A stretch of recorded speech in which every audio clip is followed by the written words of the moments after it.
tous, je crois que nous sommes en live sur Facebook pour notre deuxième séance de questions-réponses, notre deuxième live de la Coupe de France du potager.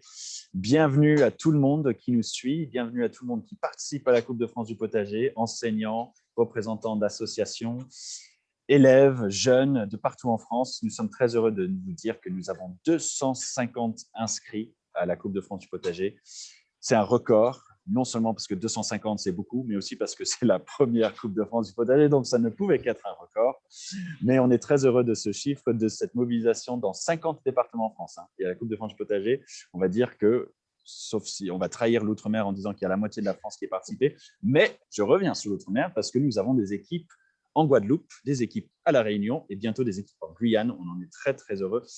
Et aujourd'hui, nous ne sommes pas en Guyane ni en Guadeloupe, nous sommes non plus à Paris, nous sommes sur la ferme Gaec des Pensées, qui est une ferme proche de Brioude. Alors, pour tous ceux qui le savent, vous avez 2 secondes pour le dire sur Facebook pour montrer que vous savez où est Brioude. Scandale, si vous ne savez pas, c'est dans la Haute-Loire, qui est en Auvergne, Auvergne-Rhône-Alpes, la nouvelle région. Auvergne, l'ancienne, c'est un plaisir d'être accueilli par Jessie Trémoulière. C'est exceptionnel ce qu'on va faire aujourd'hui. On va parler avec une des meilleures, sinon certains considèrent que vous êtes la meilleure rugby woman de la planète. Et en plus, vous êtes agricultrice, vous êtes éleveuse. Vous êtes depuis 10 ans, cette ferme, elle est en bio, mais ça fait peut-être depuis plus de 10 ans qu'elle existe, cette ferme. Je crois que c'est une ferme familiale. Vous allez nous raconter tout ça. Surtout, vous êtes aujourd'hui en tant qu'ambassadrice de la Coupe de France du potager dans cette discussion. On est vraiment ravis d'être chez vous, Jessie. Merci beaucoup. Alors, juste pour que vous compreniez, donc les vaches derrière, ce ne sont pas les miennes et ce sont celles de Jessie et de sa famille qui tient la ferme. C'est les mêmes que vous voyez derrière Jessie. On est juste à côté de l'un et l'autre, mais c'est quand même plus sympa de pouvoir échanger dans ce format-là. Donc, derrière, on a des très, très jolis animaux qui produisent du lait, si je ne m'abuse. On va en discuter maintenant. Et on a aussi des invités très, très généreux avec leur temps, très experts dans leur domaine, avec Manon Poncato de Biomédé, avec Didier Flippo, qui est maraîcher et youtubeur spécialiste dans la permaculture et les potagers bio. Merci à vous aussi d'être avec nous. On vous donne la parole dans quelques instants. Mais pour l'instant, pour les 15-20 minutes qui viennent, on va discuter avec Jessie. Alors Jessie, parlons un petit peu rugby. De votre parcours dans le rugby, vous avez commencé tôt, vous avez toujours voulu être championne de France, vous êtes dans l'équipe de France aujourd'hui. Parlez-nous aussi un petit peu de la fédération de rugby et de ce que c'est d'être une rugby woman, j'insiste, parce que ce n'est pas non plus la même chose entre les femmes et les hommes. Et heureusement que des personnes comme vous poussez pour que le sport féminin progresse. Quand vous avez commencé le rugby, c'était quoi vos objectifs? Là, c'était d'abord de l'amusement. Parce que je faisais du foot auparavant, donc c'est vrai que le rugby, c'était du loisir, c'était juste pour m'amuser. Et au fil du temps, j'ai un peu gravi des échelons. À 16 ans, j'ai commencé le rugby. À 18 ans, j'ai intégré l'équipe de France des moins de 20 ans. Et à 19 ans, j'ai connu ma première sélection avec l'équipe de France A. Donc, du coup, ça allait très vite et c'est vrai que le chemin est très surprenant pour ma part. Et donc, au début, j'allais en équipe de France, j'étais à l'école. Et après, quand j'avais mon boulot, je prenais des congés ou des congés sans solde qu'on appelle avec mon employeur pour partir en équipe de France et pour jouer en équipe de France. Donc maintenant, ça fait très peu de temps que j'ai un contrat avec l'équipe de la Fédération française de rugby à 75% du temps. J'ai fait auparavant aussi du rugby à 7. En 2015, j'ai connu mon premier contrat pro, où je pouvais vivre de ma passion. Il fallait que je quitte les lieux de la Haute-Loire pour vivre à Paris. Donc là, vous avez déjà parlé de combiner plusieurs activités pendant votre jeunesse, l'adolescence, tout ça. Il y en a beaucoup des rugby women, rugbyman qui sont à un quart du temps, mais peut-être plus, parce que les agriculteurs ne font pas leurs heures, on le sait très bien, qui sont aussi agricultrices en même temps, les agriculteurs, parce que moi, je trouve ça exceptionnel en tout cas. Alors, on a 30 contrats fédéraux avec l'équipe de France. Et sur 30 filles, je pense qu'on est moins de la moitié, malheureusement, à travailler à côté. Parce que 25% du temps, faut trouver une entreprise qui accepte ce temps de travail, parce que c'est 4 heures par semaine. Donc, ça fait très peu. Donc, du coup, là, c'est un peu la contrainte avec ces 75% du temps que je ne sais plus si on m'entend. Oui, oui. Oui, oui. On vous entend Donc, bien. c'est Moi, un j'ai peu. coupé mon micro parce que ça fait un peu résonner, mais non, non, continuez.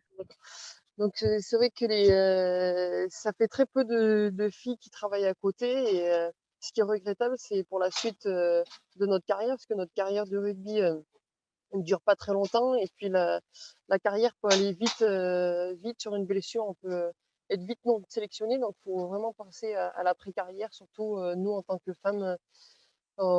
C'est que de l'amateurisme au niveau des clubs. Il n'y a aucun club féminin national professionnel. Donc c'est vraiment de l'amateurisme complet. Il y a juste 30 filles sous contrat avec la Fédération française à 15 et 26 filles avec le rugby à 7.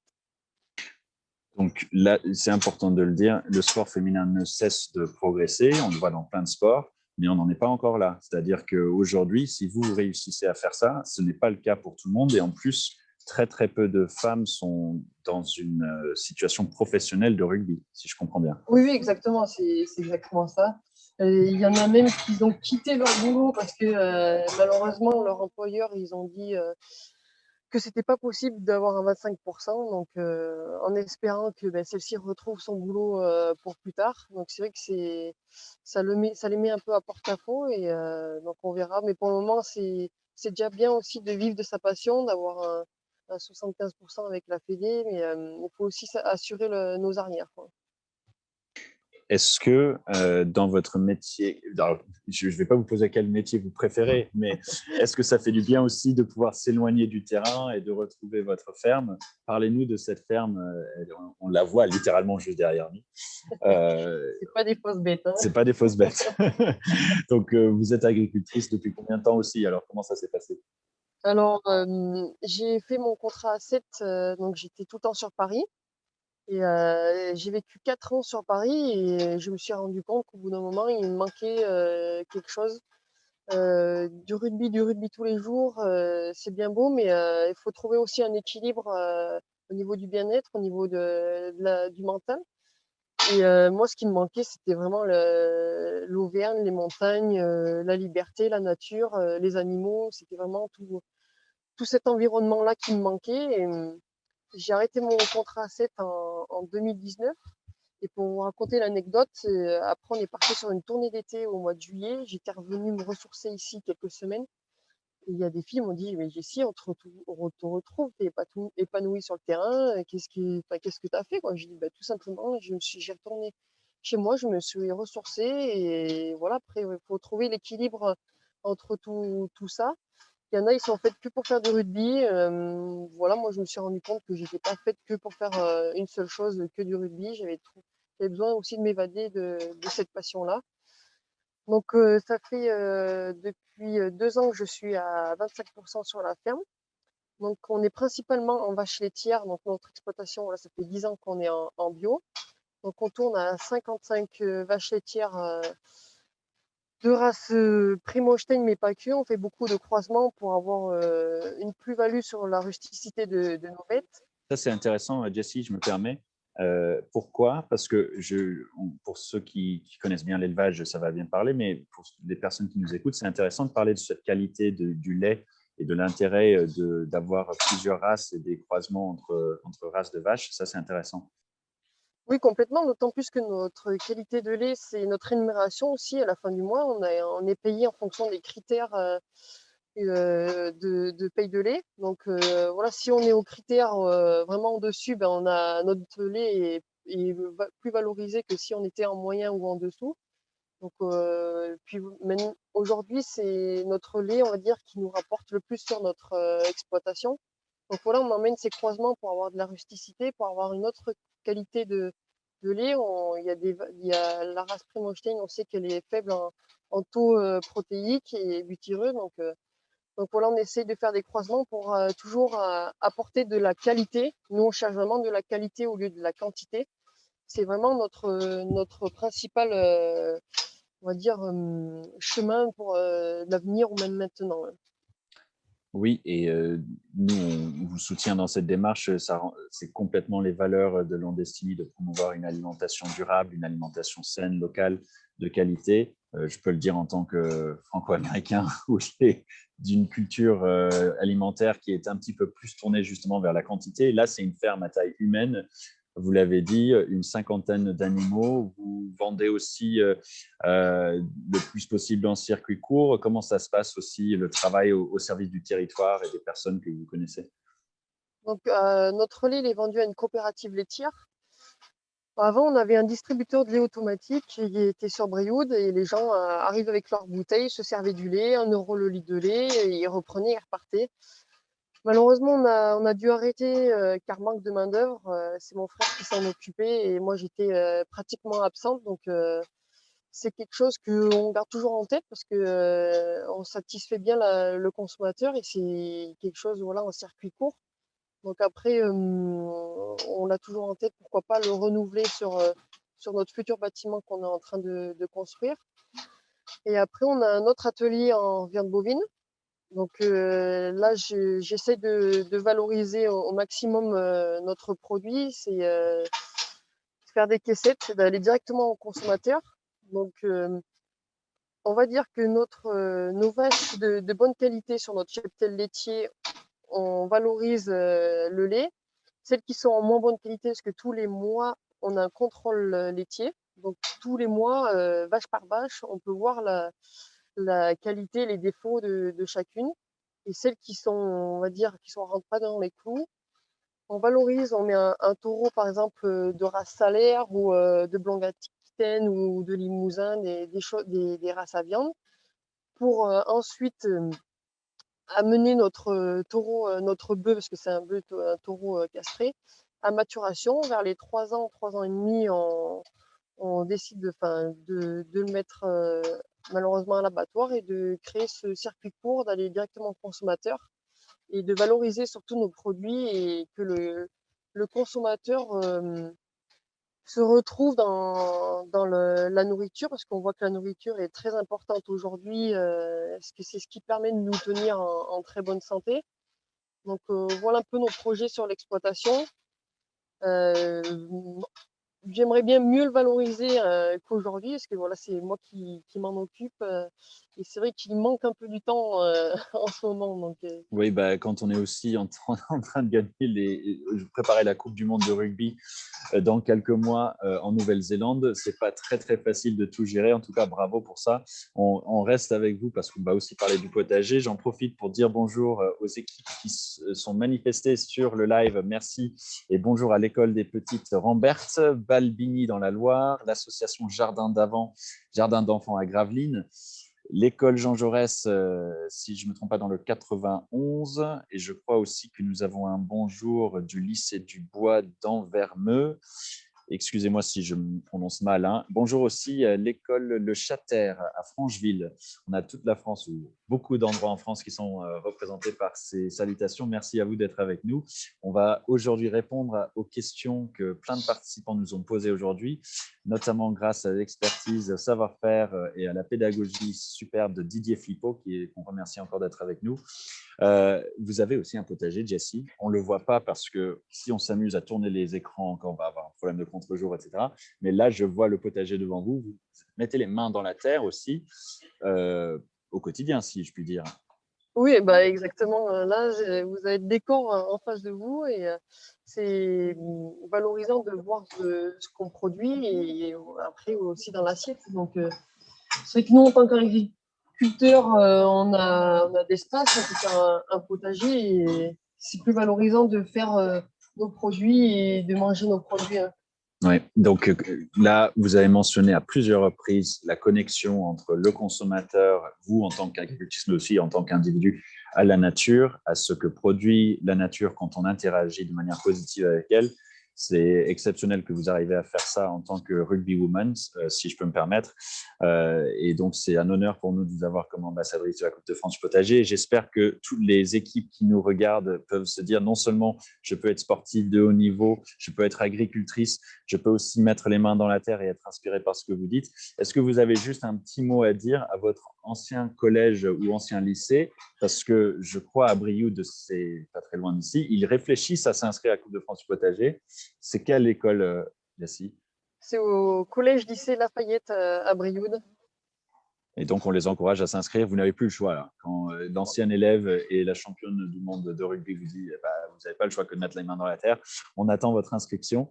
Restez avec nous, Jessie, parce que maintenant, on va continuer notre discussion. Je vais me tourner vers notre deuxième invitée aujourd'hui. Merci à elle d'être là. Manon Poncato, vous êtes à Biomédé. Vous travaillez à Biomédé. Je vais vous laisser vous présenter, mais vous avez un cadeau à offrir à Landestini. Et en tant que partenaire de la Coupe de France du potager, on vous remercie de cette générosité. Et qu'est-ce que vous faites et qu'est-ce que vous offrez aux participants? Alors, je vais garder le teasing jusqu'au bout. Je vais d'abord présenter l'entreprise, puis annoncer ce qu'on offre aux participants. Alors, Biomed, c'est une entreprise qui diagnostique et dépollue les sols des métaux lourds. Quelle a été son origine? Elle vient du constat que 30%, environ 30% des parcelles agricoles en Europe sont contaminées aux métaux lourds. Et en fait, qu'est-ce qu'on fait lorsque ça se passe comme ça? Les fondateurs, Ludovic Vincent, ingénieur agronome, et Patricia Giffus, donc elle est docteur en cancérologie. En fait, ils ont vu que les métaux lourds dans les sols, et notamment si ensuite nous ingérons, peuvent donner des toxicités chroniques.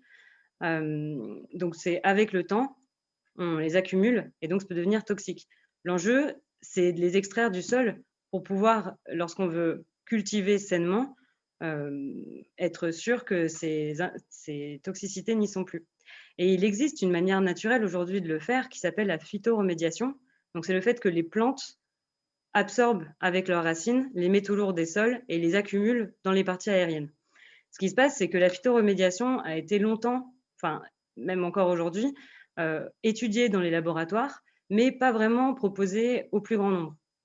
Donc, ils se sont donné le défi de démocratiser déjà la connaissance sur la qualité des sols, donc en proposant un diagnostic, un diagnostic à portée de main, quoi. Et aussi de proposer cette dépollution avec des plantes. Donc, c'est des mix de semences que l'on peut mettre dans ces jardins. Et après plusieurs années, donc c'est un processus long, c'est un processus naturel, on peut voir les pollutions qui diminuent. En fait, si on parlait en termes de médecine, c'est un petit peu comme l'aromathérapie des sols. Donc, nous, dans le cadre de la Coupe de France du potager, avec Landestini, on s'est dit qu'on souhaitait offrir dans cette visée-là 15 diagnostics aux candidats et des dépollutions aux plantes pour les lauréats. Donc, certainement, il y a beaucoup d'établissements qui ont peut-être déjà été diagnostiqués, mais pour ceux qui soit n'ont pas accès à ce diagnostic, soit pensent ne pas avoir déjà fait ce diagnostic, eh bien, nous sommes là. Et nous sommes aussi là, même pour ceux qui n'auraient pas gagné ce qu'on offre, pour vous aider dans ces démarches. Parce qu'il faut savoir qu'en 2017 et en 2018, il y a eu des études en France qui ont montré que 60% des établissements scolaires étaient effectivement établis sur des sols pollués. Donc là-dessus, moi, je vais vous faire passer tous les liens de ce dont je vous parle. Mais voilà, c'est quand même une problématique. Nous, on a le rôle de sensibiliser les établissements pour ne pas s'intoxiquer sans le vouloir et surtout en voulant bien faire avec des potagers. Donc, c'est pour ça que nous avons établi ce partenariat. Manon, merci beaucoup. Merci beaucoup à Biomédé à la fois pour cette présentation et sur cette problématique des sols et de dépollution des sols qui est extrêmement important. Sachez que dans la Coupe de France du potager, ce n'est pas une obligation du tout de faire votre analyse des sols. Ce n'est pas quelque chose qui va favoriser votre gain votre performance entre guillemets au sein du concours. Encore une fois, on est là dans l'entraide, dans la coopération, dans la solidarité et nous considérons que toutes les équipes qui participent sont gagnantes. Bravo à vous toutes. J'en profite d'ailleurs pour dire bonjour aussi à d'autres équipes qui se sont manifestées. Merci au collège Le Rosaire dans le Val d'Oise. Merci à l'Union nationale sport scolaire du 43 d'être avec nous, le centre de loisirs Paul Rose et le potager des Gastons en Haute-Saône, si je ne me trompe pas. Merci à vous. Et donc, ce que vous proposez, Manon, c'est extrêmement, ça va être très riche comme expérience. Vous proposez donc d'offrir 15 analyses des sols pour les participants de la Coupe de France du potager. On va faire de manière très simple, on va séquencer ces 15 pour donner le plus d'opportunités aux inscriptions, aux équipes qui sont inscrites. On va lancer déjà 5. Les équipes qui se manifestent et qui nous écrivent à coupedefrancedupotager@landestini.org en vous manifestant pour cette volonté de bénéficier de ces 5 premières analyses des sols, on vous attend. Et Biomédé va mener ces analyses des sols. Nous sommes au regret de ne pas pouvoir proposer cela au territoire d'outre-mer, tout simplement à cause de distance géographique. On trouvera bien d'autres lots, cadeaux, méthodes et outils d'accompagnement aux équipes dans les territoires d'outre-mer. Nous nous sommes engagés sur cela et très bientôt on en parlera. Mais déjà, là, dans les jours qui viennent, si vous souhaitez bénéficier de cet accompagnement et de ce service de Biomédé, écrivez-nous à coupedefrancedupotager@landestini.org. C'est l'adresse mail que nous utilisons depuis le début. Manon, est-ce que vous avez aussi, si je ne me trompe pas, proposé de récompenser quelques équipes lauréates à la fin du concours? Oui. Si vous l'avez déjà dit, mes excuses, je vous laisse le redire parce que ça donne aussi une autre carotte pour les équipes. C'est le cas de le dire. Je n'ai même pas fait exprès. Oui, voilà. En fait, le processus de Biomède, c'est une fois que les diagnostics sont faits, qu'on connaît quels sont les polluants dans les sols, nous faisons des cocktails, on va dire, de graines de plantes phytoremédiatrices qui sont sur mesure en fonction des métaux identifiés.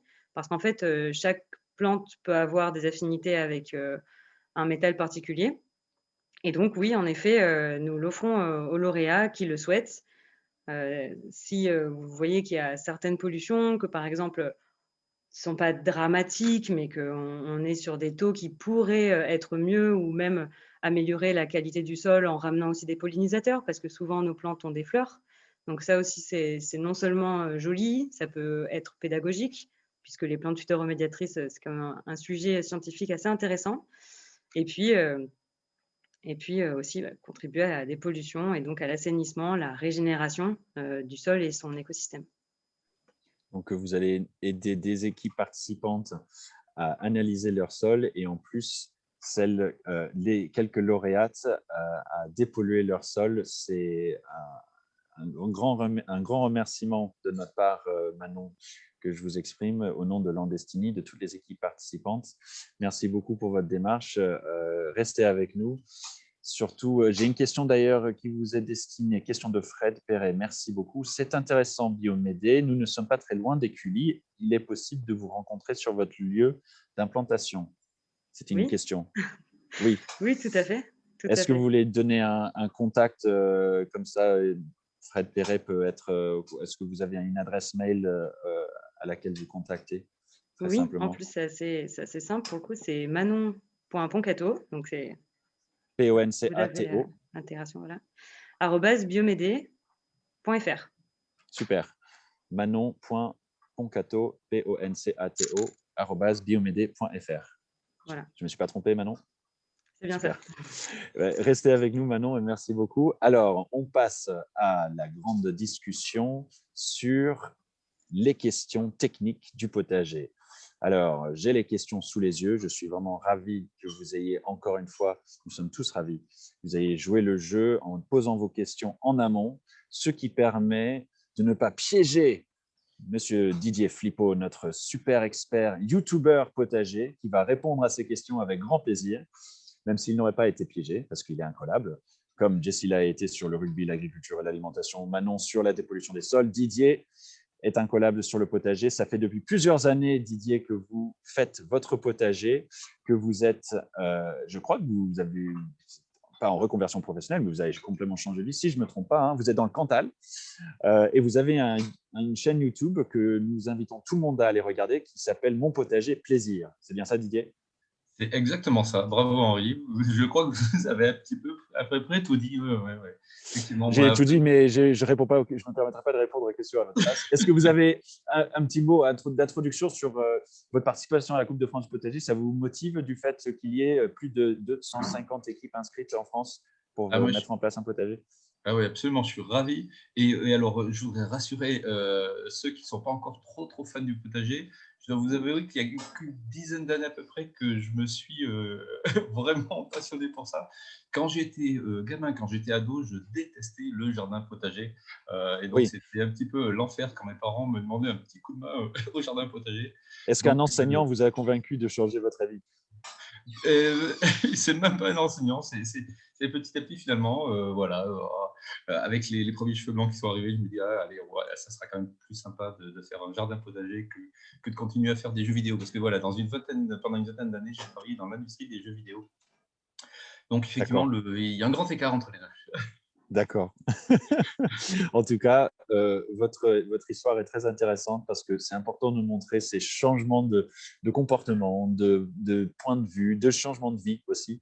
Et vous faites preuve de tout cela et bravo, merci d'être avec nous. Je vais me lancer direct dans les questions. Didier, vous n'avez rien à faire sauf y répondre. Moi, je vais vous poser les questions qui sont posées par nos participants. Et je reviendrai à la fin sur les questions plutôt d'organisation. On va privilégier notre moment avec Didier là tout de suite.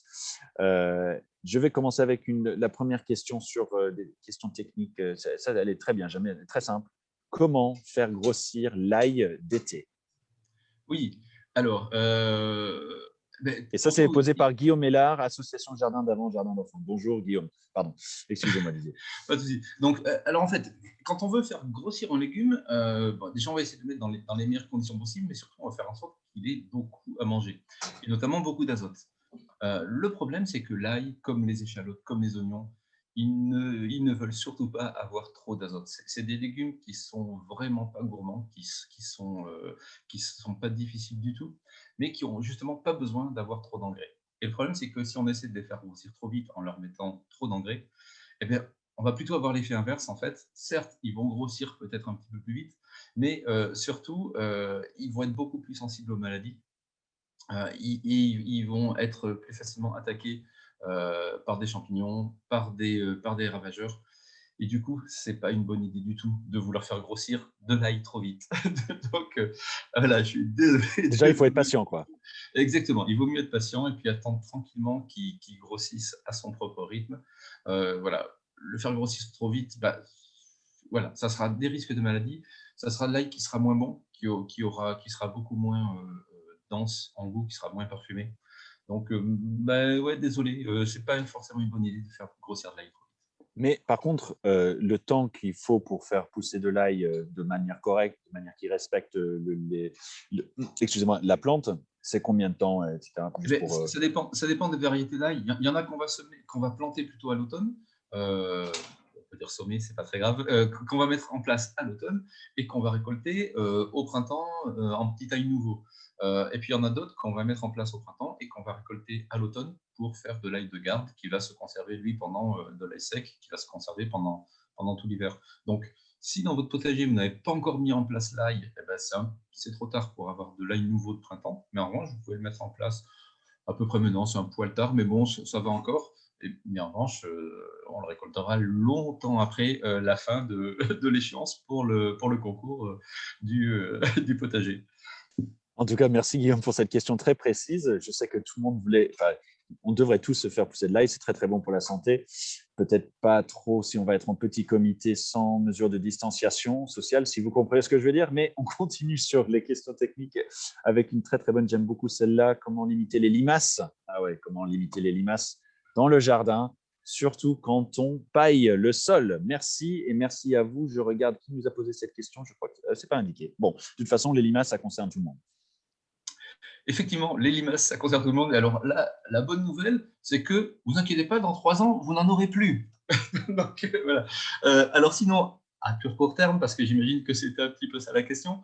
Alors effectivement, quand on commence à pailler un potager, on va avoir beaucoup plus de limaces. Pourquoi? Parce que la paille va commencer, quand on met de la paille sur le sol, elle va commencer à se décomposer petit à petit grâce aux micro-organismes du sol et notamment grâce aux champignons qui vivent dans le sol et qui vont petit à petit coloniser cette paille et la décomposer pour rendre cette paille qu'on amène au potager, pour la rendre petit à petit disponible pour l'alimentation des plantes.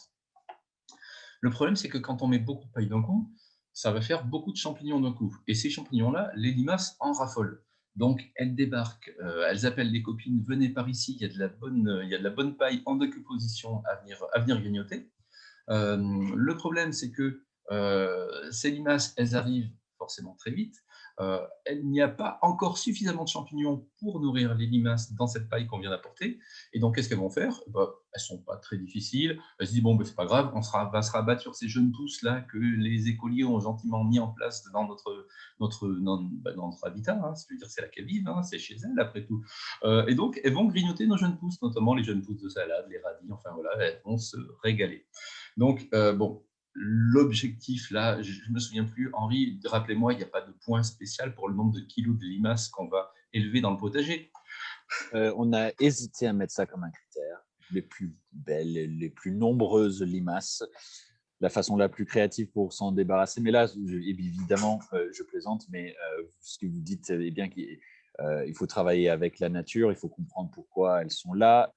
On ne préconise pas éliminer de manière brutale ni violente les limaces. Donc, je vous remercie pour cette réponse, mais non, vous ne serez pas évalué en fonction des quantités de limaces que vous avez dans votre jardin potager.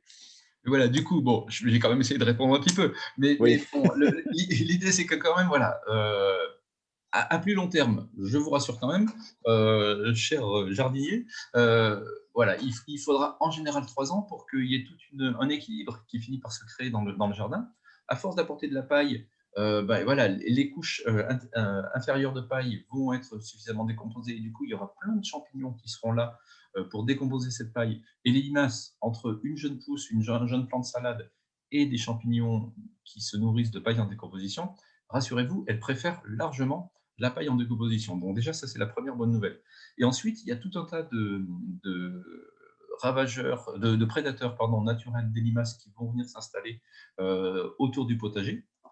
Il va y avoir certains insectes comme les carabes. Faites une recherche sur Internet sur les carabes. C-A-R-A-B-E, c'est une petite bête qui est magnifique et qui n'est pas si petit que ça. Hein. Ça fait, voilà, c'est un scarabée qui fait bien cette taille, qui est superbe. Donc là, quand vous en avez dans le potager, c'est génial parce que ça bouffe à la fois les œufs de limaces et puis les limaces elles-mêmes. Et puis, on va avoir aussi petit à petit des batraciens. Si vous avez une pièce d'eau, on en parlera tout à l'heure de la pièce d'eau. Donc, voilà, des batraciens qui vont se régaler de limaces. Des hérissons, si vous avez une haie autour du potager, c'est parfait aussi. Donc voilà, tous ces prédateurs naturels des limaces qui petit à petit vont venir s'installer et qui vont aider à réguler la population de limaces, à avoir de moins en moins de limaces dans le potager, et avec en plus donc de plus en plus de champignons pour les nourrir, ce qui fait que voilà, au bout de 3 ans, vous serez tranquille. Moi maintenant, j'ai même les printemps vraiment très humides, j'ai de la paille partout dans mon potager et je vois une limace par semaine maximum, alors que dans les potagers des voisins, ils sont envahis de limaces. Je vois très peu de limaces et elles se nourrissent de la paille en décomposition, elles ne se nourrissent pas du tout de mes jeunes plants. J'ai pratiquement jamais de jeunes plants qui sont attaqués par les limaces. Excellent, Didier. Donc, c'est bien de rassurer en fait les personnes, les équipes qui commencent le potager pour la première fois et le paillage pour la première fois. Donc, c'est aussi une question de temps pour que ça devienne de plus en plus facile en fait à les gérer. Et du coup, bon, je vais quand même répondre à la question comment, entre guillemets, limiter cette population de limaces. Parce que bon, là, c'était un petit peu un SOS quand même, si j'ai bien compris la question. Oui, il faut venir au secours de ces personnes-là parce que là, ils sont inondés de limaces. Là, on va imaginer qu'il n'y a plus que ça dans leur potager. Exactement. Et quand on a un potager comme ça, il y a de quoi désespérer. C'est vraiment, voilà, c'est vraiment pas une bonne nouvelle. Donc, alors, bon, il y a les petits granules bleus.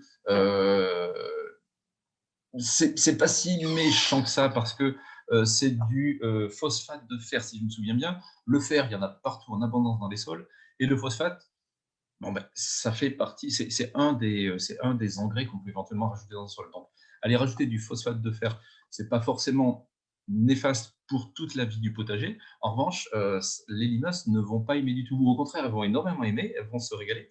Mais derrière, elles vont mourir dans d'atroces souffrances. Donc voilà, si vous n'avez pas de pitié, vous pouvez D'accord. faire ça. Sachant qu'à long terme, ce n'est pas une bonne idée parce que ça va tuer les limaces et du coup, vous n'allez pas attirer les populations de ravageurs qui viendraient Oui. se nourrir des limaces. Il en faut en fait, oui. Il en Pardon, faut quand voilà. même un minimum. Sinon, tout simplement, vous les récoltez et puis vous allez… bon, à grignoter, c'est pas terrible, je ne vous conseille pas, mais vous allez les relater plus loin. Vraiment, Ça fait pour des bonnes recettes, oui. Voilà, dans la forêt, c'est parfait. Ou dans, Didier, ça me fait penser à… on va continuer un tout petit peu sur ce sujet parce qu'il est important et donc je vous coupe parce que Fred Perret sur Facebook nous dit qu'ils ont décidé de faire un jardin partagé avec les escargots, les limaces, les oiseaux, les coccinelles. Donc, on peut le féliciter. J'ai aussi 2 autres commentaires, si vous me permettez, Didier, je vais les lire et après, vous pourrez réagir sur les 3. Commentaire de Gig Tribe, excusez-moi pour la mauvaise prononciation, si c'est le cas. La bière fonctionne très bien contre les limaces. Est-ce que ça dépend de la bière? Ça, c'est pas ça la question. Ça, c'est ma blague très mauvaise que je rajoute. Mais la bière fonctionne-t-elle très bien contre les limaces? Et question de Marie Avisou, merci aussi à elle. Est-ce que c'est une bonne idée de tester les coquilles d'œufs pour repousser les limaces? Bière, coquilles d'œufs et le partage avec les limaces et les animaux. Voilà, donc le partage, effectivement, c'est top. Parce qu'effectivement, voilà, comme je disais tout à l'heure, il y a tout un tas de prédateurs qui seront ravis de vous aider à gentiment réguler les limaces. Alors, la bière, effectivement, les limaces en raffolent. L'inconvénient, c'est que ça va aussi attirer les limaces qui sont autour du potager et qui vont venir pour attirer par cette bonne odeur de bière. Moi, je dis bonne, j'en bois une gorgée tous les trimestres, donc mais les limaces adorent ça.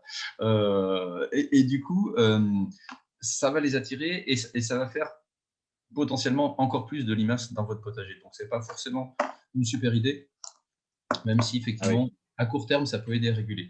Les coquilles d'œufs, ouais, ça marche plus ou moins. C'est légèrement inconfortable pour les limaces, mais à moins de faire vraiment autour de chaque plant une bande de coquilles d'œufs de 10 cm de large, et encore, ça suffit à peine. Donc, voilà, ça ne fera pas de miracle. C'est l'idée de mettre de la matière sèche sur laquelle c'est difficile de glisser, c'est ça, Didier? Ouais, pareil. En fait, tout ce qu'on va mettre comme matière pour rendre la progression plus… Le trajet difficile, oui. Ouais, voilà, ça ne fait jamais de miracle, quoi. Le mieux, c'est vraiment de créer cet équilibre au fil des ans. Excellent. Merci beaucoup pour ces précisions, enfin ces explications sur les limaces. Là, vous avez eu plein d'astuces. Je rappelle que c'est enregistré, tout ce live, donc vous pourrez le regarder de nouveau. Donc, les questions abordées par Didier, la présentation par Manon et notre entretien avec Jessie Trémoulière sera consultable de nouveau en ligne sur notre site ou plutôt sur Landestini TV et sur la page Facebook Landestini. Je continue sur les questions et merci encore de les avoir posées en grand nombre. On va passer un petit peu aux tomates et aux aubergines, Didier, parce qu'on nous demande, est-ce trop tôt pour commencer des semis de tomates et d'aubergines à l'intérieur? Et je crois que la question suivante est liée. Quel conseil pour choisir la variété, entre parenthèses, précoce ou tardive? Ok, alors non, c'est pas trop tôt, là, c'est plutôt pas mal. Moi, je dirais que c'est le bon moment. Ça peut se faire si on veut vraiment des récoltes très, très précoces. On peut même les semer pour les deux début janvier. Ouais, tomates et aubergines. Et je vais même mettre les poivrons et les piments dans le même lot. C'est à peu près le même timing. Donc, ouais, il y a certaines personnes qui le font même dès le début du mois de janvier, sachant que derrière, il faut quand même avoir une serre pour pouvoir les repiquer. Si c'est des tomates qui vont être repiquées en extérieur, il faut se dire qu'on va les semer, allez, je dirais à la louche 3 mois avant de les repiquer à l'extérieur. Donc, ne les semez pas maintenant à l'intérieur. Si dans 3 mois chez vous, il risque encore d'y avoir du gel à l'extérieur. Donc voilà, c'est surtout à ça qu'il faut faire attention. Mais après, voilà, là, le timing est pas mal, sachant que, on est bien d'accord, vous les récolterez jamais à temps. J'ai noté le 15 mai, qui est la date de remise de vos dossiers pour le concours du potager. Il n'y a aucun espoir. Ramasser des tomates le 15 mai, il n'y a aucun espoir. Même d'ici fin juin, pour la sortie scolaire, ce n'est pas gagné du tout. Voilà, il faut juste savoir que si vous semez des tomates cette année, eh ben, elles seront à récolter à partir de fin août et même le mois de septembre pour les élèves de l'année prochaine. Donc, c'est top aussi, ça permet d'anticiper pour l'année prochaine. Vous faites bien de le dire, Didier. Je me permets de préciser et j'en profite pour remercier Didier parce que vous êtes membre de notre jury de la Coupe de France du potager. Donc, Didier sera une des personnes qui regardera l'ensemble des dossiers. Et vous faites bien de parler de ce timing, de ce cadre temporel, parce qu'effectivement, on ne pourra pas voir vos tomates dans votre potager cette année à la Coupe de France du potager. En revanche, si vous plantez, vous faites les semis et vous plantez et vous montrez les choix derrière, les choix de variété, etc., comme ce que nous dit là Didier, cela sera en revanche valorisé dans les dossiers. Donc, ne pensez pas parce que ce n'est pas encore fleuri que ça ne rentre pas en compte dans notre évaluation ou dans l'évaluation par le jury et dans toute la démarche que nous valorisons. Je vous redonne la parole, Didier. Excusez-moi, je voulais juste bien préciser cela. Non, vous avez bien fait, effectivement. Et effectivement, le nombre de variétés est important, ça compte aussi dans les dossiers. Et puis, c'est aussi un plaisir d'avoir les tomates. Là, chez vous, il y a je crois que c'est de l'ordre de 20 000 variétés de tomates qui existent sur Terre. Donc, n'hésitez pas, lâchez-vous vraiment. Et effectivement, alors après, la question variété précoce ou non, c'est une bonne idée de mettre des variétés précoces, sachant que voilà, si vous ne les avez pas encore semées, en gros, les tomates les plus précoces, si on les sème début janvier, on peut espérer en récolter courant juin. Ça dépend un petit peu de la météo, dans quelle région vous êtes, mais voilà, c'est pour vous donner une idée. Donc, si vous mettez des tomates précoces maintenant, vous les aurez peut-être courant août, quelque chose comme ça. Donc pourquoi pas. Mais des tomates plus tardives, finalement, vous les récolterez à l'automne, c'est sympa aussi. Attendons d'être tout le monde rentré des vacances scolaires d'été pour récolter des tomates finalement sur toutes les variétés. N'hésitez pas à vous lâcher. Il y avait un autre petit truc à dire, je ne sais plus, sur les tomates. Oui, attention, si c'est un établissement scolaire, en juillet et août, il faut quand même qu'il y ait quelqu'un qui vienne de temps en temps pour mettre un petit peu d'eau, parce que sinon, les tomates, elles vont pas aimer. Elles font un petit peu la tête. Alors, en fait. Et effectivement, et vous faites bien de le dire, nous allons intégrer dans l'outil d'auto-évaluation, parce que nous avons parlé de ça la dernière fois, nous allons vous donner un outil pour vous auto-évaluer. Nous allons aussi vous poser la question sur est-ce que vous avez réfléchi à comment faire vivre votre potager pendant l'été. Ce n'est pas une obligation, vous n'allez pas être pénalisé, mais c'est des points à gagner en plus si vous démontrez que vous avez prévu gérer ce potager pendant l'été, par exemple avec peut-être un partenariat ou juste une bonne entente avec une association locale, association de parents d'élèves, avec peut-être 1 ou 2 enseignants qui souhaitent vraiment s'impliquer, etc. La créativité règne là-dessus. N'hésitez surtout pas, il y a des points à gagner en plus, si je puis dire. Merci Didier d'avoir rappelé que, effectivement, si vous plantez des plantes qui aiment beaucoup l'eau, qui en ont beaucoup besoin pendant l'été, eh bien, il faut prendre cela en compte. On ne souhaite surtout pas que les potagers souffrent, soient gaspillés pendant l'été. Merci. Ouais.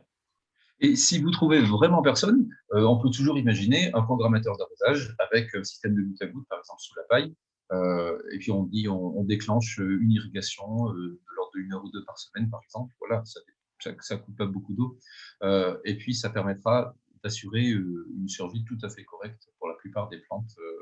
Les tomates, c'est pas si fragile que ça. C'est une très très bonne remarque. Merci Didier. Et on continue. Est-ce que il y a des semis pleine terre possibles en mars? Petite précision, petit pois, point d'interrogation. Merci à Muriel Vallier de l'école élémentaire Jean de La Fontaine à Voiron dans l'Isère de cette question. Effectivement, les petits pois, c'est une très bonne idée. C'est quelque chose qui peut se semer maintenant parce qu'il n'a pas besoin d'avoir une terre si chaude que ça. C'est une plante qu'on peut même semer en octobre-novembre pour l'année prochaine. Pensez-y, vous semez ça voilà, au mois d'octobre-novembre. Elle va légèrement commencer à pousser avant l'hiver. On aura des jeunes pousses qui feront de l'ordre de 20-30 cm, qui se mettront un petit peu en pause pendant tout l'hiver. Tant qu'il n'y a pas un gros coup de gel, ils s'en sortiront très bien. Et ils pourront redémarrer au printemps pour avoir des petits pois précoces en début de printemps.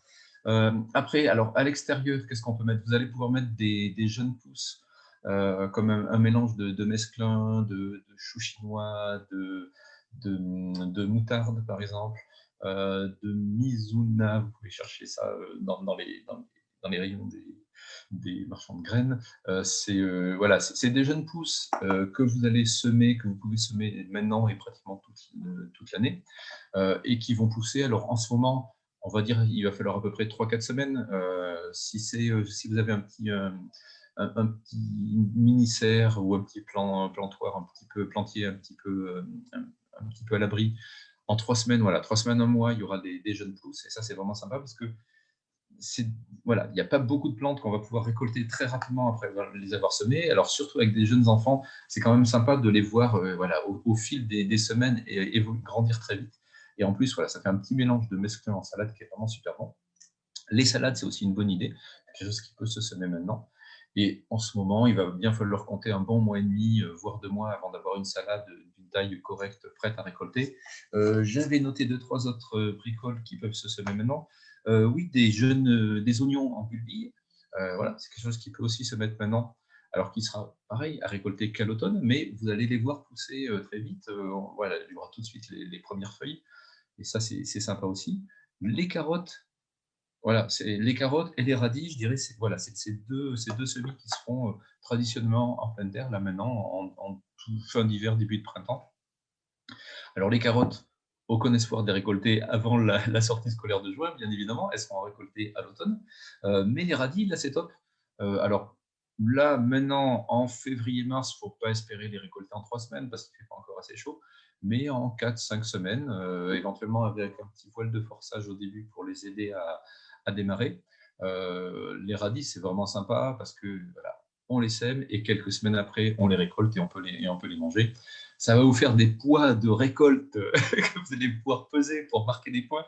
Et puis sinon, voilà, c'est aussi un plaisir. En faisant attention de les arroser très régulièrement. Voilà, c'est pas parce qu'on est en hiver qu'il pleut forcément. Donc voilà, un hiver, même si c'est froid, faire attention. C'est pas pour ça que la terre sera très très humide. Et du radis, quand il pousse, il faut l'arroser.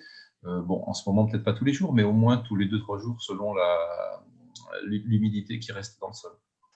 Donc, je vais profiter de cette mention à la fin de votre réponse, Didier, sur l'arrosage, parce que nous avons des commentaires sur le fil Facebook et merci de votre interaction. Fred Perret demande ce que sont les zoyas, parce que Paul Rose vous dit une astuce qui nous a révolutionné l'arrosage, ce sont les zoyas. Oui, les zoyas, c'est des grandes poteries en terre cuite, je veux dire en terre crue, ça serait pas très solide, en terre cuite.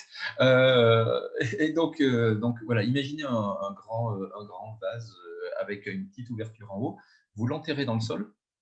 Donc ça peut être très grand, les petits vont peut-être faire 30-40 cm de haut, les plus gros peuvent faire jusqu'à presque 1 mètre de haut. Et donc l'idée, voilà, c'est de creuser un trou dans le sol et on les remplit d'eau. Et donc ces poteries en terre cuite sont légèrement poreuses et donc vont diffuser lentement l'eau qu'ils contiennent, vont diffuser ça lentement dans le sol pour apporter de l'eau régulièrement aux racines des plantes. Donc voilà, les zoyas, effectivement, c'est une technique qui permet d'apporter lentement de l'eau. Alors, en revanche, c'est quand même très cher, donc ça peut se bricoler avec des pots en terre cuite, des pots dans lesquels on va mettre les plantes. C'est pas forcément évident de coller. Vous voyez, l'idée, c'est d'en prendre 2 têtes bêches comme ça et puis de les coller ici avec, par exemple, un joint silicone, quelque chose qui ne sera pas voilà, éviter quelque chose de toxique pour la vie du sol. Donc voilà, ça peut le faire, mais voilà, un vrai Oya, une Oya, je ne sais pas comment on dit, je ne parle pas espagnol là, mais voilà, c'est pas donné, c'est pas donné. Donc si vous en avez, pourquoi pas, mais c'est pas forcément, voilà, ça ne vaut pas forcément le coup d'aller investir dans quelque chose comme ça. Très bien, merci Didier. Alors, nous continuons. J'ai des commentaires aussi sur le fait que les vaches derrière nous sont très sympas. Merci encore, Jessie, de votre accueil sur votre ferme. Ferme en bio, ferme taille humaine, dans une démarche de sensibiliser les consommateurs aussi. Je le rappelle, le cadre de ce live. Merci encore à Didier. On n'a pas fini. Hein. Merci à Didier, merci à Manon. J'en profite d'ailleurs parce que Manon, vous avez mentionné, Manon Poncato de Biomédé, qu'on peut trouver des tips adaptés aux jardins urbains, mais aussi les jardins pédagogiques d'établissements scolaires sur biomédé.fr/jardin-urbain/.